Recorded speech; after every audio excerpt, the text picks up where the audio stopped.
দেখতে দেখতে আমরা প্রায় ক্যাটাগরি 7-এ চলে আসছি। আর একটা ক্যাটাগরি আছে, ক্যাটাগরি 8 দিয়ে আমরা ফাইনালি ফিনিশ করবো আমাদের বিসিএস ভাইবা বা যে কোনো ভাইবার সিলেবাস সম্পর্কে আলোচনা, যে কোনো ভাইবার সিলেবাস সম্পর্কে একটা আলোচনা আমরা ক্যাটাগরি 1 থেকে শুরু করে ক্যাটাগরি 7-এ এসে পৌঁছাইছি। তো ক্যাটাগরি 7-এ আমরা বাংলাদেশ অ্যাফেয়ার্স সম্পর্কে আলোচনা করবো, যে আপনি যে বাংলাদেশ অ্যাফেয়ার্স, আমরা যে বাংলাদেশের সরকারি জবে চেষ্টা করতেছি, সেই বাংলাদেশ সম্পর্কে আমরা কতটুকু জানি, সেই বাংলাদেশকে আমরা সার্ভিস দিতে আসছি, বিসিএস বাংলাদেশ সিভিল সার্ভিস, সেই বাংলাদেশ আমাদের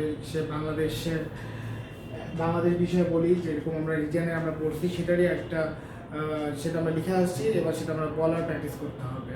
তো প্রথমে আমরা দেখবো যে বাংলাদেশ বিষয়াবলী থেকে কীভাবে আমরা ভাইবা রিলেটেড প্রিপারেশন নিব।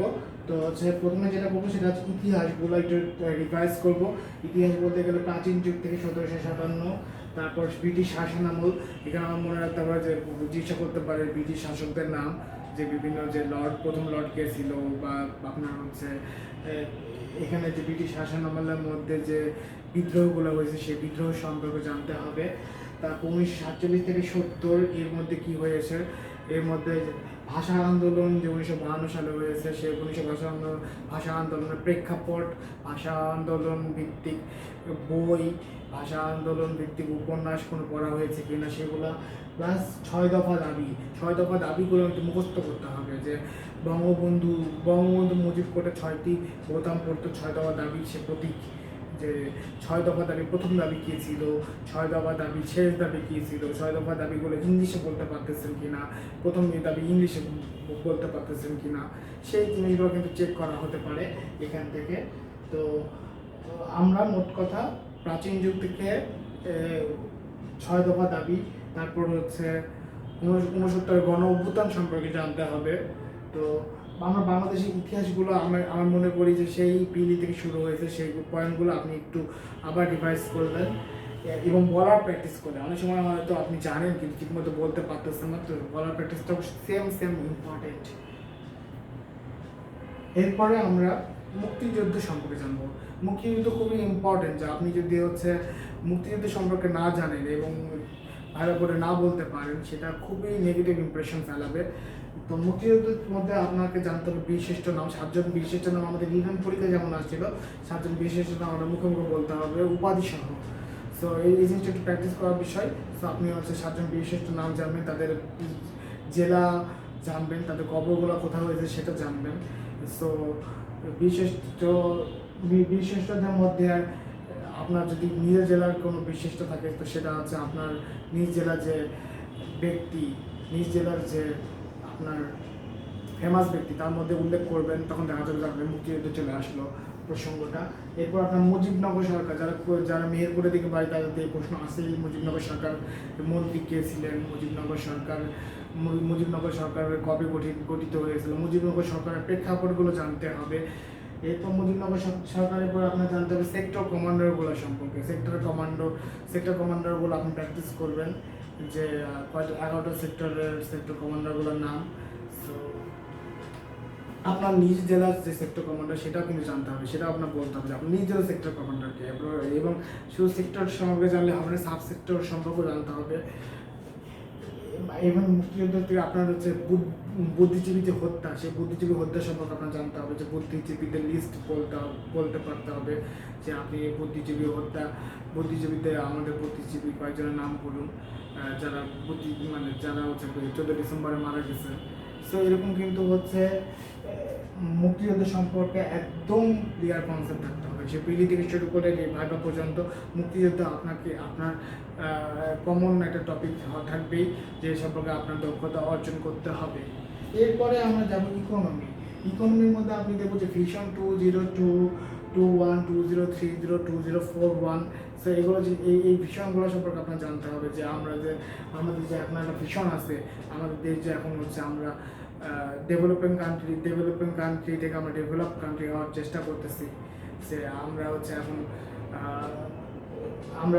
বাজেট যে প্রণয়ন করতেছি, যে বাজেট প্রণয়ন, সে বাজেটের এখন হচ্ছে কত কোটি টাকা বাজেট আমরা গ্রহণ করতেছি, এডিপি কত। তো এই জিনিসগুলো যেন হচ্ছে আপনি নখদ অপরে থাকে, সেগুলো আপনি রিটার্নের ডাটা হিসাবে ইউজ করবেন। আমাদের বাজেটের আকার কত, তারপর ডেল্টা প্ল্যানটা সম্পর্কে জানবেন, বদ্বীপ পরিকল্পনা। তো বিভিন্ন রকম হচ্ছে, তারপর পরিকল্পনা কমিশন, দেন এনএসি, একনেক, এই সভাগুলো সম্পর্কে জানবেন, কবে হয়, কে সভাপতিত্ব করে। তো এই জিনিসগুলো সম্পর্কে টোটাল একটা ধারণা আছে। ইকোনমি কিন্তু ইম্পর্টেন্ট, যে আপনার যদি হচ্ছে ইকোনমি স্ট্রং না হয়, আপনার মেরুদণ্ড তখন হচ্ছে খুব বেশি শক্তিশালী থাকবে না। সো আপনি নেগোসিয়েশন করতে পারবেন না বাইরের দেশের সাথে। সো আপনার যদি ইকোনমি স্ট্রং হয়, আপনি কিন্তু হচ্ছে পৃথিবীর মানচিত্রের বুকে আপনি একটা শক্তিশালী রাষ্ট্র হিসেবে আবির্ভূত হবেন। সো ইকোনমি জিনিসটা খুবই ইম্পর্টেন্ট, এবং এই জিনিসটা সম্পর্কে ভালো মতো জানবেন। তারপর হচ্ছে বাংলাদেশের নির্বাচন, প্রশাসন ও বর্তমান সরকার। তো এখান থেকে প্রধানমন্ত্রী সম্পর্কে আমি আগেই বলছি যে প্রধানমন্ত্রী থেকে কী কোন প্রিপারেশন নিতে হবে।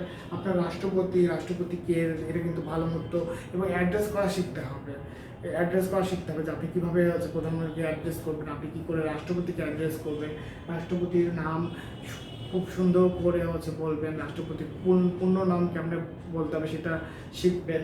তারপর নির্বাচন সম্পর্কে জানতে হবে, নির্বাচন কবে হয়েছে লাস্ট, এবং রিসেন্ট কোনো যদি নির্বাচন হয়ে থাকে সেই নির্বাচনের ফলাফল সম্পর্কে জানবেন।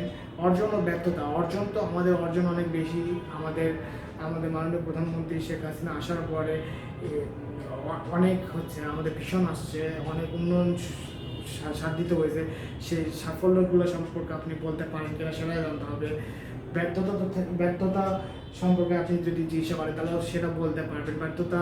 ব্যর্থতাগুলো এমনভাবে বলবেন যাতে যেগুলো কমন সংকট, যে আসলেই আমাদের চ্যালেঞ্জ, সেগুলো সম্পর্কে জানবেন। সো উন্নয়ন প্রকল্পগুলো সম্পর্কে জানতে হবে, যে প্রধানমন্ত্রী শেখ হাসিনা, যে আমাদের মাননীয় প্রধানমন্ত্রী শেখ হাসিনা যে বড় প্রজেক্টগুলো হাতে নিয়েছেন, যে বড় প্রজেক্টের সাহস দেখিয়েছেন তিনি, যে বাংলাদেশ এখন সবই পারবে, বাংলাদেশ এখন নিজস্ব অর্থায়নে সেতু করতেছে। তো সেই জিনিসগুলো কিন্তু আপনি হচ্ছে ভালো মতো যেন বলতে পারেন, সেইগুলো সম্পর্কে আপনি প্রিপারেশন নিয়ে যাবেন। তারপর আন্তঃরাষ্ট্রীয় সম্পর্ক ও সংগঠন। আন্তঃরাষ্ট্রীয় সংগঠন খুবই ইম্পর্টেন্ট। এটা ইন্টারন্যাশনাল অ্যাফেয়ার্স তো কাজে দিবে, যে আমাদের বাংলাদেশের সাথে ইন্ডিয়ার সম্পর্ক কীরকম, বাংলাদেশের সাথে পাকিস্তানের সম্পর্ক কীরকম, বাংলাদেশের সাথে মায়ানমারের সম্পর্ক কীরকম। আমরা জানি যে বাংলাদেশের সাথে সবারই বন্ধুত্বপূর্ণ একটা সম্পর্ক রয়েছে, একটা ডিপ্লোম্যাটিক সম্পর্ক রয়েছে। সেই ডিপ্লোম্যাটিক সম্পর্কতে কোনো যদি চুক্তি হয়ে থাকে সেই চুক্তিগুলো সম্পর্কে জানবেন। তারপর বাংলাদেশ চায়না রিলেশন। কেউ কোনো বাইরের দেশের প্রধানমন্ত্রী যদি আসে, রিসেন্ট কোনো বিখ্যাত ব্যক্তি যদি এই দেশে আসেন, বা আমাদের মাননীয় প্রধানমন্ত্রী যদি অন্য কোনো দেশে ভ্রমণে যায়, সেগুলো সম্পর্কে জানতে হবে। তারপর সংবিধান আপনার লিখিত করেছেন, রিটার্নও করেছেন, ভাইবাতেও এটা সম্পর্কে বলার আয়ত্ত করতে হবে, যে সংবিধানে কী কী সংশোধনী আছে, সেই সংশোধনীগুলো সম্পর্কে জানতে হবে। এর মধ্যে কিছু সংশোধনী খুবই ইম্পর্টেন্ট, সেই সংশোধনীগুলো আপনার নখদর্পণে থাকতে হবে। সংবিধানের কিছু ধারা, সংবিধানের মূলনীতিগুলো কী, এটা কিন্তু খুবই ইম্পর্টেন্ট প্রশ্ন। এটা আপনি বিশেষ ক্যাডার হন, তারপর আমাদের বিশেষ ক্যাডার হওয়ার পরেও কিন্তু আমাদের জানতে হবে যে সংবিধানের মূলনীতিগুলো কী কী, যে মূলনীতি, যে আপনার সে মূলনীতিগুলো বলতে পারতে হবে, এবং সংবিধানের ধারাগুলো বলতে হবে। হঠাৎ করে কোনো একটা ধারা বললো যে আচ্ছা বলেন দেখি 27 নম্বর ধারাতে কী আছে, 21 নম্বর ধারাতে কী আছে, সেই ধারাগুলো হঠাৎ করে জিজ্ঞাসা করতে পারে, সেই ধারাগুলো সম্পর্কে জানবেন। এরপর আছে এমডিজি ও এসডিজি। এসডিজিতে বাংলাদেশের অর্জন কীরকম, এমডিজি এবং এসডিজি কিন্তু মুখস্থ করবেন, কারণ এটা কিন্তু রচনাও আসতে পারে, যে এমডিজি গোলগুলা, এমডিজি 8টা গোল বা এসডিজি 17টা গোলগুলা কীরকম গোল, সেই গোলগুলোর নাম হঠাৎ করে বলে, যে এসডিজি 13 নম্বর গোল বলেন, এসডিজি প্রথম গোল কোনটি, সেই গোলগুলো অনেকের প্রিয় প্রশ্ন। আমি জানি যে আমরা BCS ভাইভা ক্যাম্পেইনার গ্রুপে দেখা যায় যে কোন একজন ইন্টারভিউয়ার কিন্তু খুব এই এসডিজি প্রশ্ন করতে পছন্দ করে। তো সমস্যা ও সমাধানের মধ্যে আমরা দেখব যে মনে করেন যানজট সমস্যা, ভেজাল সমস্যা, এই সমস্যাগুলো তো আদিকালীন সমস্যা। সেই সমস্যাগুলো সমাধানের জন্য আপনার কী লক্ষ্য হতে পারে, রোহিঙ্গা সংকট, এটার সংকটটা আমাদের একটা প্রকট সমস্যা। সেই সংকট নিরসনে প্রধানমন্ত্রী শেখ হাসিনার যে দাবিগুলা, সেই দাবিগুলো আপনি জানতে হবে, এবং আপনি কীভাবে রোহিঙ্গা সংকটকে দেখেন সেভাবে তারা জানতে পারে। এবং রিসেন্ট টপিক, লাস্ট আমরা রিসেন্ট টপিকগুলো সম্পর্কে বলবো। রিসেন্ট টপিক যেগুলো, যেমন করোনার তো এখন প্রকট, সেই করোনার জন্য টিকা কোথা থেকে নিয়ে আসা হচ্ছে, করোনাতে আমাদের বাংলাদেশ মানে পুরো বাংলাদেশ সহ পুরো বিশ্ব করোনার কারণে যে অর্থনৈতিক ক্ষতির সম্মুখীন হচ্ছে, সেই অর্থনৈতিক ক্ষতির সম্মুখীন দূর করতে প্রধানমন্ত্রী শেখ হাসিনা কীরকম স্টেপ নিয়েছে, চুক্তি যদি কোনো হয়ে থাকে সেই চুক্তিগুলো সম্পর্কে জানতে হবে, এবং সাম্প্রতিক কারো ভ্রমণ হলে সেটা জানতে হবে। এই জন্য আপনাকে কী করতে হবে, পেপার পড়তে হবে।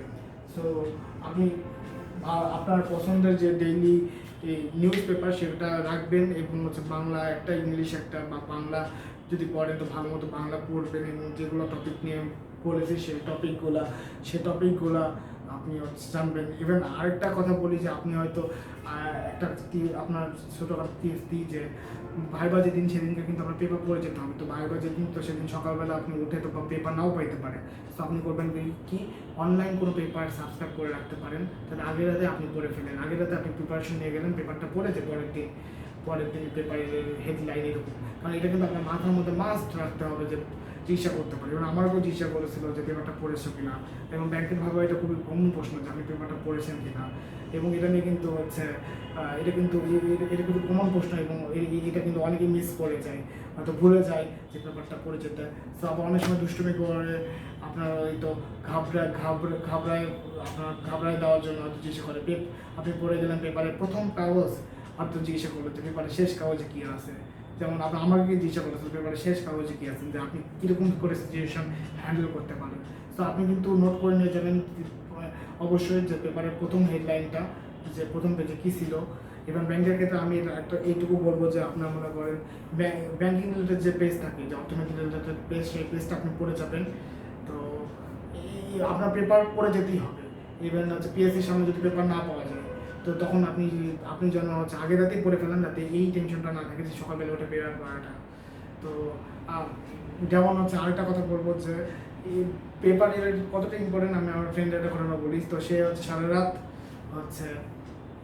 ট্রেন জার্নি করে আসছে, তো সকালবেলা পেপার পায়নি, ভুলে গেছে। তো সে ভাবলো যে এটা মনে নাও চিকিৎসা করতে পারি, ভাবে পড়ে গেছে, এবং তাকে চিকিৎসা করা হলো। আপনি কি পেপার পড়ছেন? তো বলছেন যে না স্যার। তো পরে বলছেন যে আপনি তাহলে কী পড়ছেন? পরে ও এতই ঘাবড়ে গেছে যে ও বলছে স্যার আমি MP3 পড়ছি, মানে গাইডের নাম বলছে MP3 পড়ছে। তো MP3 পড়ছি, তো যারা ইন্টারভিউ তারা বলছে কী পড়ছেন, MP3 এটা কি? সো ও আরও ঘাবড়ে গেছে। তো ওর ইন্টারভিউ কিন্তু ন্যাচারালি খারাপ হয়ে গেছে। তো আপনি পেপারটা অবশ্যই পড়ে যাবেন। তো হয় না যে আপনার মনের মধ্যে যে ভয়টা, সেটা কিন্তু সত্যিকার অর্থেই বলে হতে পারে, সেটা ভালো বলে সত্যি হয়ে যেতে পারে। আপনাকে ইন্টারভিউর সেই প্রশ্নটা করে ফেলতে পারে। তো আপনি সেই সিচুয়েশন কেমন করে ট্যাকেল করবেন, সেটা যেন আপনার সেটা আপনার কিন্তু উপস্থিত বুদ্ধি দ্বারা আপনার সেই সিচুয়েশন ট্যাকেল করতে হবে, এই আশা রাখি। এবং আমার